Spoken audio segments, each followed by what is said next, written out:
सिद्ध काव्य वाटिका के 65वीं अभिगोष्ठी में उपस्थित गण्यमान्य सभीगण को मेरा प्रणाम। आज कोई कविता नहीं है हमारे पास, कुछ जीवन की व्यक्तिगत सोच है जो मैंने सोचा है कि पौराणिक कथाओं के अनुसार जोड़ा है।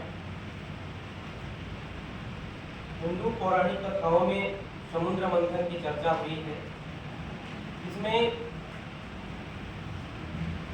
जो क्षीर सागर है उसमें देवताओं और असुरों द्वारा अमरता यानी अमृत की प्राप्ति के लिए किया गया था।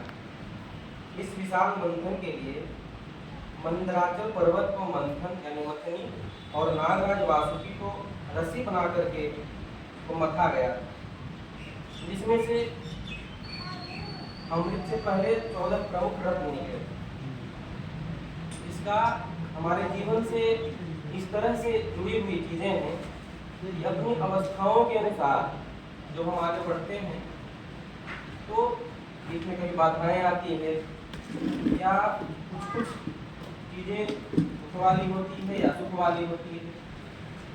तो उस समुद्र मंथन से सर्वप्रथम जब मथा गया तो हलाहल रूपी विष निकला। इसलिए जब एक मनुष्य अपने कर्म को करता है, कर्म के प्रारंभ में हलाहल रूपी जितने भी विष आए थे हमारे ब्रह्मांड में, जिससे पूरी जीवन जो थी जीवन शैली पूरा नष्ट होने लगी थी। सारे लोग गए महादेव के पास, महादेव ने उसका पान किया था। तो ये हलाहल विष विनाशकारी था। तो हमारे जीवन में जब कठिनाइयाँ आती है तो सर्वप्रथम जब अपने जीवन रूपी समुद्र में जो हमारा जीवन है मतलब समुद्र के अनुसार है, तो उस चीज को जब मथते हैं यानी जब हम रगड़ कर मेहनत करके आगे बढ़ते हैं तो उसमें जो बाधाएं आती है सर्वप्रथम तो अपने आप को बहुत तोड़ता है, बहुत मोड़ता है। वही हलाहल विष का संज्ञा लेकर के आता है। उसमें जब उसको आप सहन कर लेते हैं तो कामधेनु की प्राप्ति होती है। कामधेनु मनोकामना पूरी करने वाली जो गाय थी, तो जो कि मनुष्य को सुख का ही प्रतीक था, उसको आप पाते हैं। और जैसे ही आगे बढ़ते हैं तीसरे नंबर पर ऊंची सरवार घोड़ा, जब आप मेहनत कर रहे होते हैं तो उस मंजिल को पाने के लिए आपके मेहनत में ऊंची सरवार घोड़ा का मतलब कहा जाता है कि मतलब उड़ने वाला घोड़ा, तो आपके मेहनत में पंख लग जाते हैं और आप उस मंजिल को पाने के लिए इतनी तीव्रता से उसके नजदीक जाते हैं कि कहा नहीं जा सकता है। और जब वहां पे आप पहुंचते हैं तो आपको एक प्रतिस्थापित होती है ऐरावत घोड़ा, जो ऐरावत हाथी जो होती है जो इंद्र को मिला था। तो उतने बड़े विशाल हाथी के ऊपर प्रतिस्थापित होते हैं आप। फिर कुछ कठिनाइयों का सामना करने के बाद आपके ऐरावत हाथी के जैसे आप सिंहासन पे जब सुसज्जित होते हैं, उसके बाद कौस्तुभमणि आपके ललाट पे सुशोभित होता है।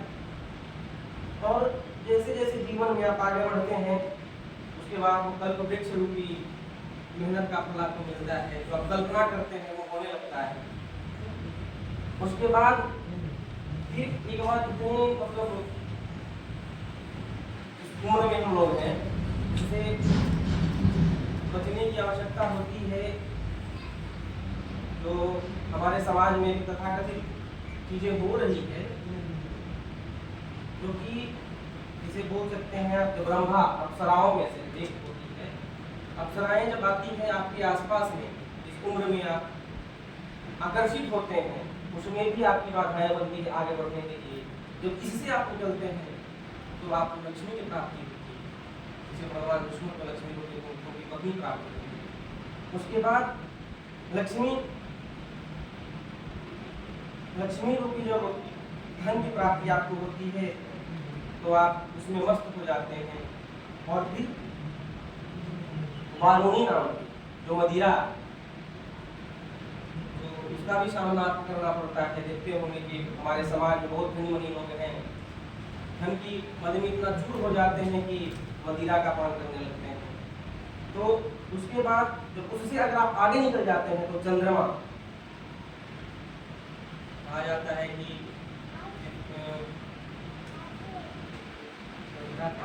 जिनका भाल जिनका सार हो, ऐसे कुछ करके समझ लाएंगे। चंद्रमा आपके सर पे सुशोभित होती है तो चंद्रशेखर की संज्ञा मिलती है भगवान शिव को।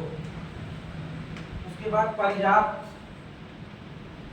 जैसे पौधा जो कि उनके सुगंधित गुलाब के आसपास के जितने भी जो समाज में आप बैठते हैं, सुगंधित जो फूल होते हैं, फूल रूपी जो आपके समाज में लोग होते हैं, उनसे आप सुसज्जित होते हैं।